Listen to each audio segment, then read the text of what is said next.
What up, gents? Welcome to TSG Uncut. Today, we're going to ask the question, is it time to leave America like this other group? We have heard so much hate and vitriol toward passport bros for deciding that they are going to explore other options in other countries. But are they the only group that is leaving?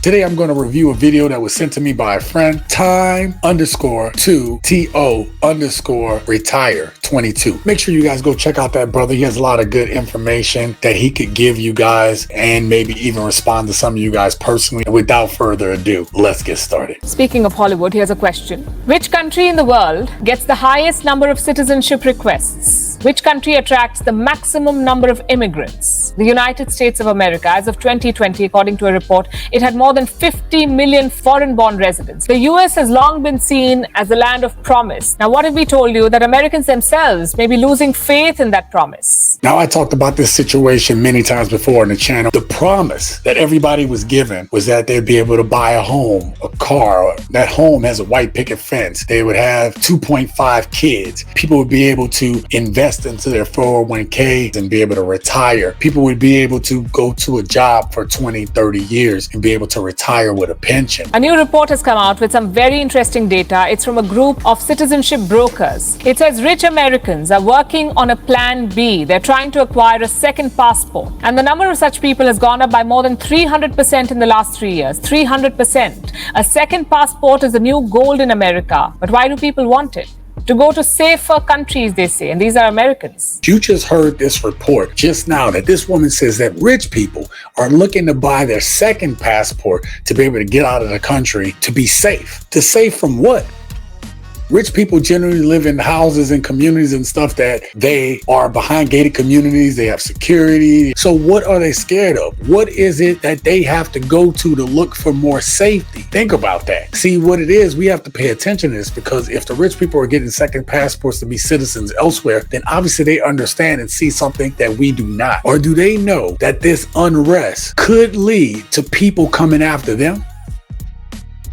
Do they know that this economy is head for a major collapse? So why are these rich people leaving? See, we talk about passport bros. We talking about rich people getting second passports. Now, guys that are getting their passports and leaving the country, they're leaving the country because they see that this system is rigged. Something is going on right now. And I want you guys to think about this. America's political climate has seen a lot of uncertainty in the last few years. From Obama to Trump to Biden, it's a hard gear shift. The society is polarized, the rules change drastically, and these political swings are driving people out. That's the number one reason they give. This is what the report says. Wealthy Americans have developed a deep-rooted fear about the future of their society. They would rather live abroad than deal with the state of affairs. Some want to avoid changing tax rules. Others are worried about growing hate crimes in the US. And yet others fear an all-out civil war. The pandemic showed Americans how vulnerable they can be. During the global lockdown in 2020, many of them could not enter Europe. No matter how much money they offered, they could not bend the rules.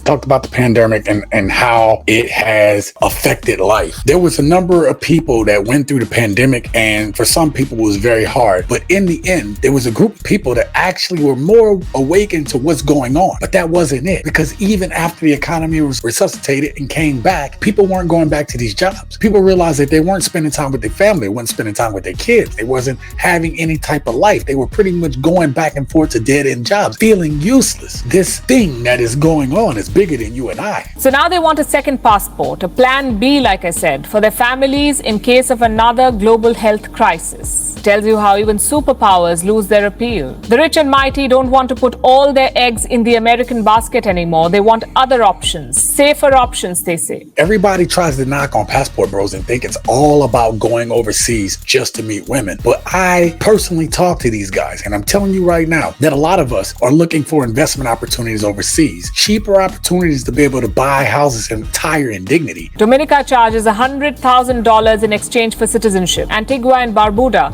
$130,000. Grenada, $150,000. Same for St. Kitts and Nevis. Montenegro takes $294,000. So does Portugal. And Bulgaria, the more you'll have to lose in your purse strings. Next question. How many Americans are opting for such programs? A lot of them. The report says that in the last 3 years, a more than 300% spike has been seen in such applications. More than 300%. And which countries were these applications for? Mostly Portugal, the land of oranges. This report says Portugal's 5-year residence permit is the most in-demand program among Americans. It requires an investment of $294,000. In return, it offers an average stay of 7 days a year in Portugal, along with visa-free travel to 26 countries in the EU. Now, I've been watching travel channels for a while. I've been looking at Forbes' top 10 places to retire in the world. And on that list all the time is Portugal. If you get able to afford the Portugal passport, look at all the EU countries that you'll be able to go to that is recognized by that passport. Just having that opportunity to be able to go to that many different countries that have so many different economic opportunities is a gold mine. And notice that she shifted from talking about just the rich people to average Americans are looking toward doing this. So this ain't something that's new. This is something that's been going on for years, has been in the works. So instead of maybe blaming passport brothers for what they're doing, maybe see that they're on to something that's bigger. Because right now, the dudes and the brothers that are going overseas and are traveling,